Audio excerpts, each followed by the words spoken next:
गाजर एक ऐसी सब्जी है जो फलों में भी शुमार होती है। गाजर पकाने, कच्ची खाने और अचार बनाने में आम इस्तेमाल होती है और उसका जूस निकाल कर पिया जाता है। इसकी काजी भी बनाई जाती है जो कि आम तौर पर काले रंग की गाजरों से बुनती है। इसकी 3 अक़साम हैं: सफ़ेद, सुर्ख और शरबत्ती।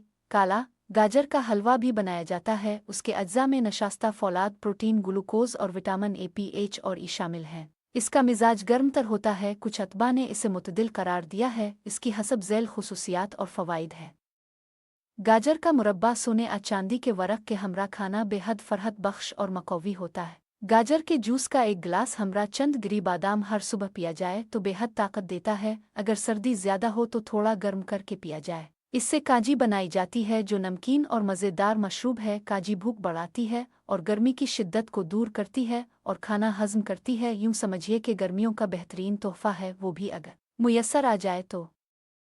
गाजर का हलवा आम तौर पर जर्द गुलाबी गाजरों से बनाया जाता है। यह हलवा 1 से 1.5 चटांक से ज़्यादा नहीं खाना चाहिए क्योंकि फिर वो दवा नहीं रहता और ग़िज़ा बन जाता है। गाजर देर हज़म है, पेट में दर्द पैदा करती है। इसे हमेशा चीनी, नमक और गर्म मसाला लगाकर खाना चाहिए, लेकिन मुनासिब मिकदार में ही खाई जाए। गाजर और मूली वो सब्जियां हैं जिन्हें खाने से कबल धो लेना चाहिए और खुश्क करके खाई जाए, वरना ये खांसी पैदा कर सकती हैं। उनको मिकदार से ज़्यादा खाने से पेट में हुआ पैदा करती है।